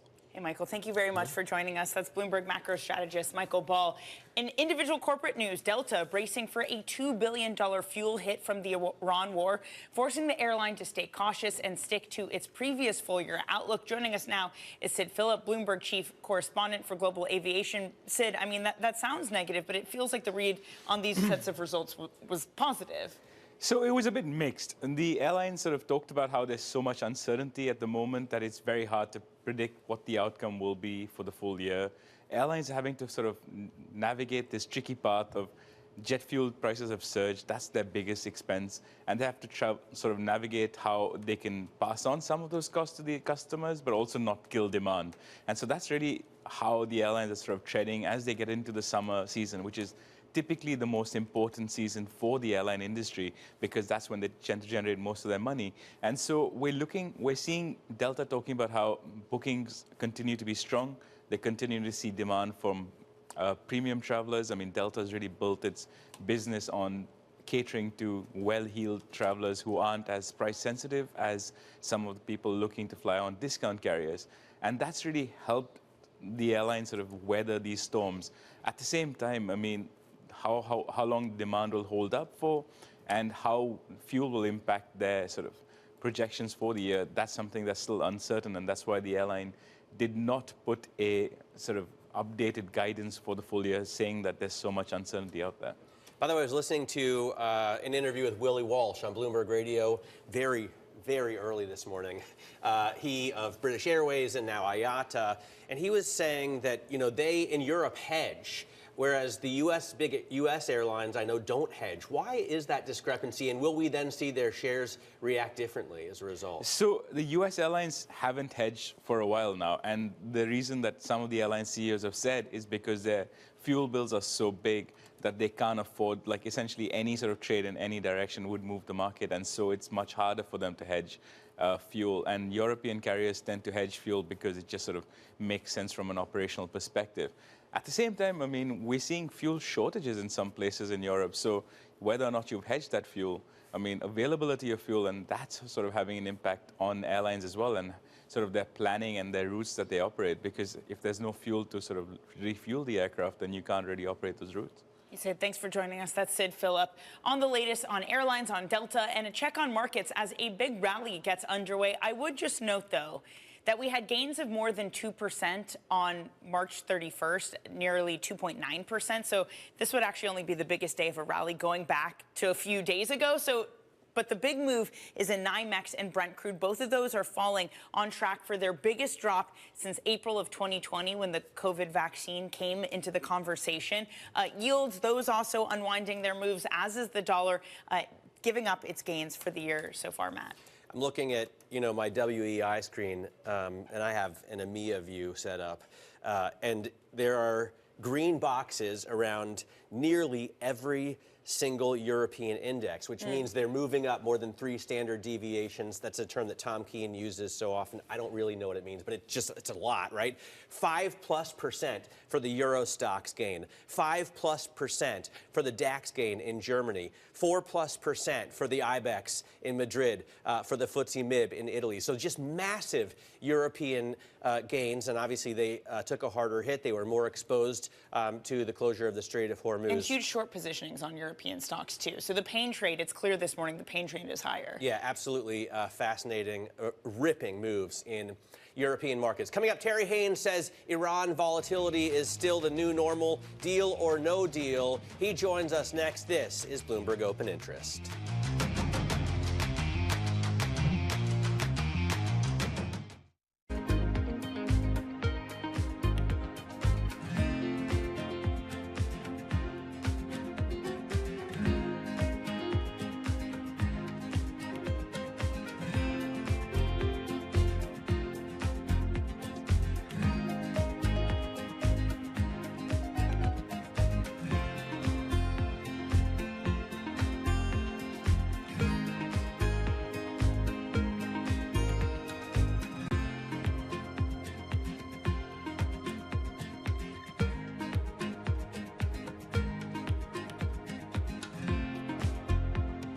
Welcome to the world of decentralized finance. Why is it that NFTs have not recovered in the same way that, say, Bitcoin has? Bloomberg is covering all things crypto. It's a pretty spectacular story. The people. This is the future. This is the 21st century economy. The transactions. It snapped up nearly $1 billion of Bitcoin. And the technology. We need to build a digital Fort Knox. That gives people financial freedom, and that's a wonderful thing. That's extraordinary. We ride the wave that is Bitcoin. Bloomberg Crypto, only on Bloomberg. I'm Alex Rodriguez. And I'm Jason Kelly. And we're back with another season of The Deal. With athletes and entrepreneurs who are changing the game on and off the field. Jerry Jones. Some good-looking trophies. 1 and 1 is 3 in sports, not 2. And it's because that 3 is imagination. That 3 is putting yourself in a way, having yourself hit the home run. Erica Ayers-Badon. I'm a high-energy board member. I'm very passionate. I have a lot of opinions. Robin Arzón. I want to light fires in people's lives, and that is still one of my core mandates for all of my businesses. Justin Tuck. I tell all of my friends that play in leagues now, make these relationships now while you're hot. Don't wait till you're like your 12th year in and you're just hanging on. Stay tuned. You won't want to miss it.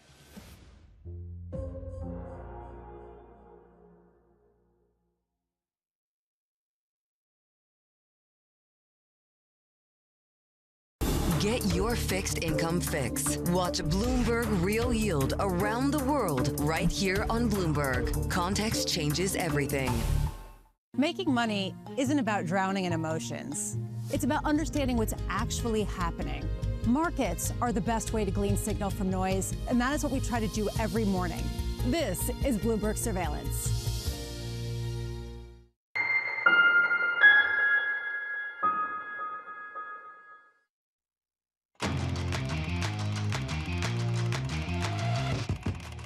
Getting out of high interest, look what's making headlines around the world. NATO Chief Mark Rutte will meet with President Trump today, hoping to temper the president's anger that alliance members have refused to help in the Iran war. But Rutte's own allies are questioning whether his deferential approach to President Trump is appropriate or even working. Allies fear his flattering approach could weaken Europe's standing. And Moody's is cutting its outlook on Blue Owl's flagship fund to negative, citing significantly higher than peer redemption requests in the first quarter. The private credit industry overall is facing pressure as redemption requests increase and concerns mount over lending standards.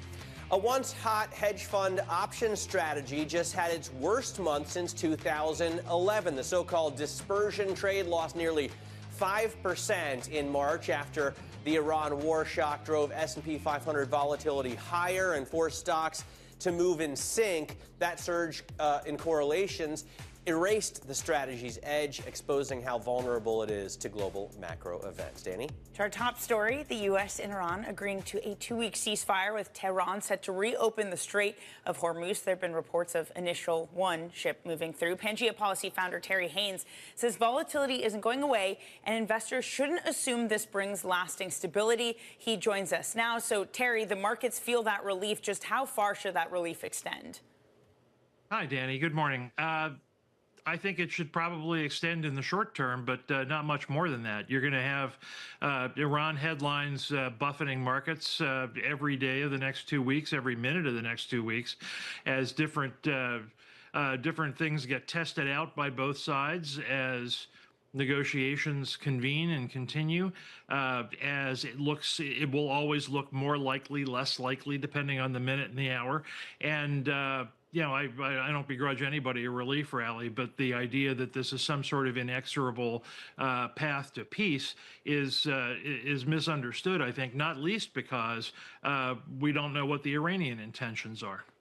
I have to ask, Terry, on March 6th, President Trump put out a post on Truth Social saying there will be no deal with Iran until an unconditional surrender. And of course, we all know now that Iran has put out 10 conditions. How many of them do you think the president is going to be forced to accept? I think it's a mistake, Matt, to assume that, I think what is the United States side, 15 conditions, something like that? I think it's a mistake to assume that there are 15 conditions of the United States side, 10 conditions of the Iranian side, and the United States is, quote unquote, accepting a bunch of things.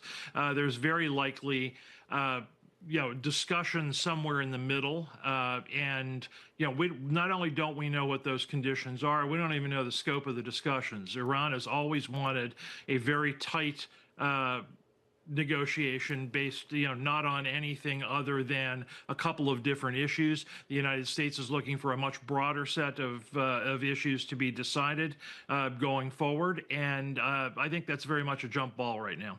Terry, I just wonder, even if the Strait of Hormuz is tepidly being open over the next 2 weeks, just the state of energy infrastructure reliability in the region. There were reports this morning, first from the FT, we matched them, that Saudi Arabia's vital east-west oil pipeline carrying crude from the Gulf to the Red Sea had been attacked. There is this present risk of proxy groups being able to wage attacks on such things. Terry, can we take any comfort that as these negotiations go on, that there can be some restoration to energy flow throughout the world?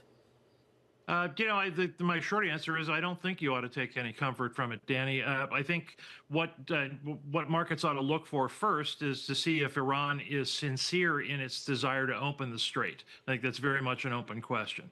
Secondly, there is a question about whether or not Iran can control its proxies and get it to stop attacking oil infrastructure, whether anywhere outside of Iran itself, whether it be Oman, whether it be Saudi, UAE, Qatar, Kuwait, any of those places. I think this bears looking at if you're in that market on a day-to-day, minute-to-minute basis to see if Iran's sincerity is real or not. Because if it's not, then we're going to snap back to kind of full-on war posture here very, very quickly.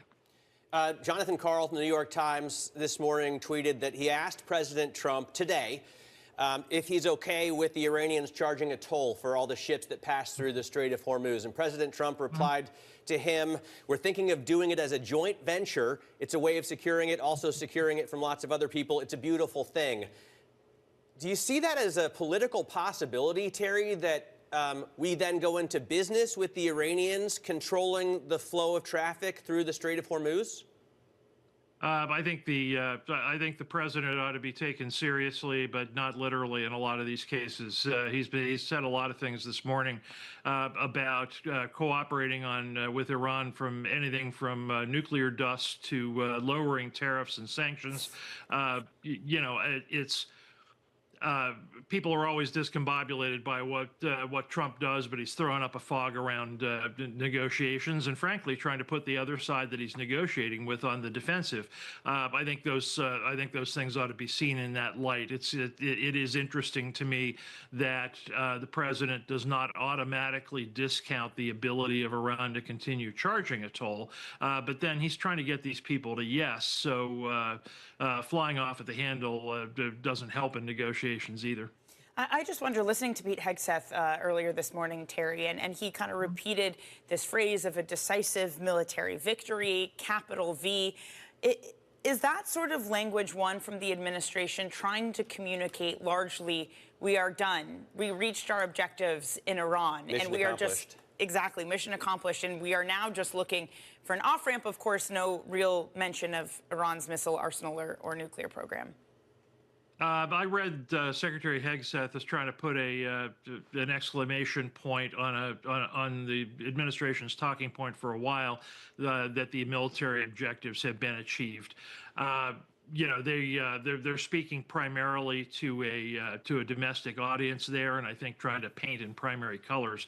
You know, I'm not defending them by saying so. I mean, there's clearly a little bit of degradation that hasn't been accomplished yet, but by and large, you know, it has. And you know, I think what they want to say to you is that the military objectives are achieved. I think what they want to leave out today is that we can be back to, you know, continuing the military campaign if we choose. But I would expect that if negotiations do not proceed well over the next few days, you'll start hearing that again from the Defense Department and from the White House. We heard from and reported former UK National Security Advisor Pete Ricketts saying that although Iran has suffered huge physical damage and has lost a lot of lives, it emerges strategically stronger. The regime has survived. It's shown the massive leverage control of Hormuz gives it. And a professor at Long Island University, Dalia Fahmy, said actually the war has cost the United States much more than anticipated. What do you think, Terry, about the costs of this war, both in terms of dollars that could otherwise be spent, you know, on Medicare and Medicaid, and in terms of munitions, in terms of the long-range cruise missiles that allow us to keep boots off the ground in the case of another conflict? The guns and butter debate has been going on since the Vietnam War, and it will continue to go on. But it's more difficult now with a debt to GDP of 136%, right? Because it wasn't that high. Unquestionably. And, you know, and I've said for years and continue to say, you know, markets continue to give the United States a pass on debt to GDP ratio by and large because, you know, we're the only significantly growing economy. And, you know, you know, we don't look great, but everybody else looks worse, frankly.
어젯밤 말들은 바람에 흩어져 조용한 거리 위 햇살이 흐르고 우리가 걸었던 시간이 멀어져 이제는 알 것 같아 우린 여기까지 마지막 빛이 번져 도시 위로 The last light Let it go tonight 조금은 가벼워 이 밤이 The last light shining in my mind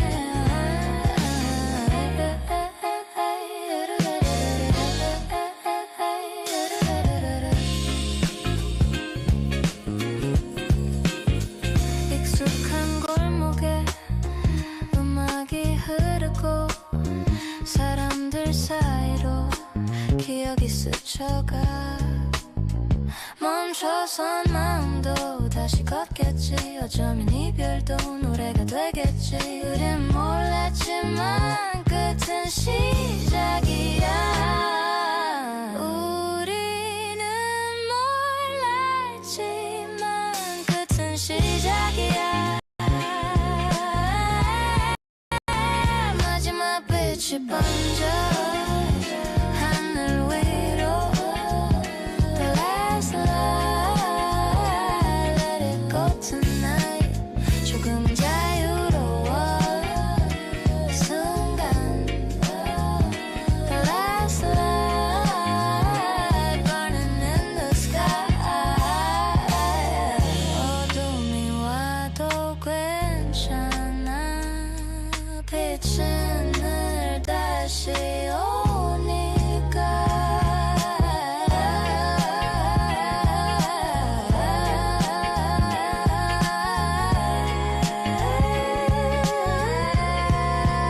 마지막 빛이 번져 바다 위로 The last light Let it go tonight 멀어지는 길 위에 우리의 The last light shining one more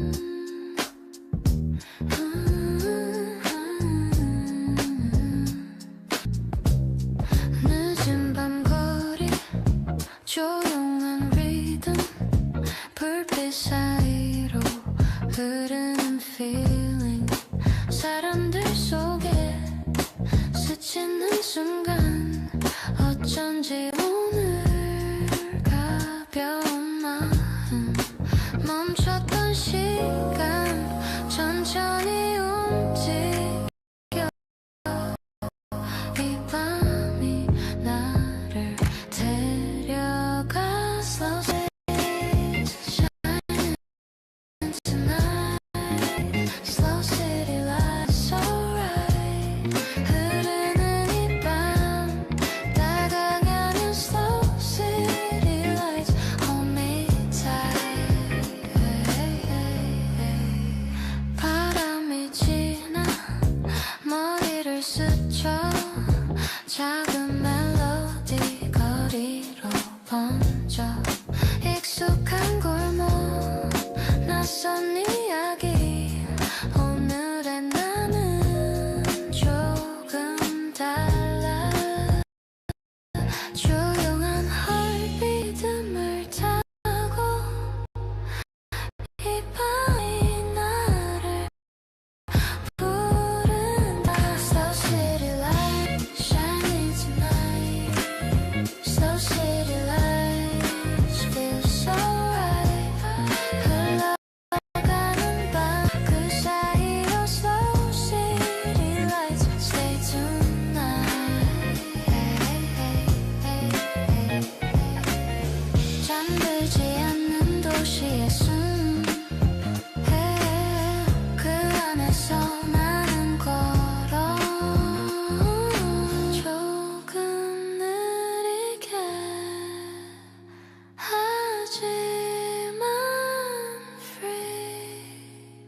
Slow city lights, slow city nights, slow city lights, slow feels so right.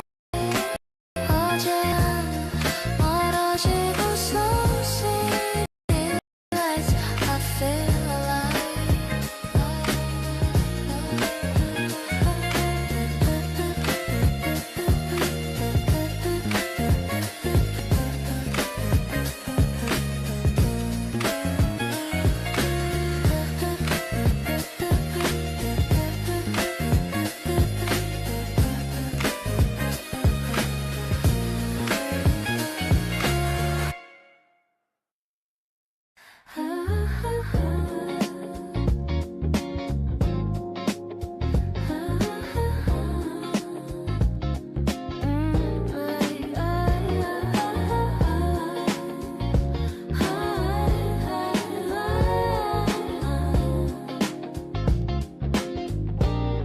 늦은 밤 공기 조용한 스트리트 불빛 사이로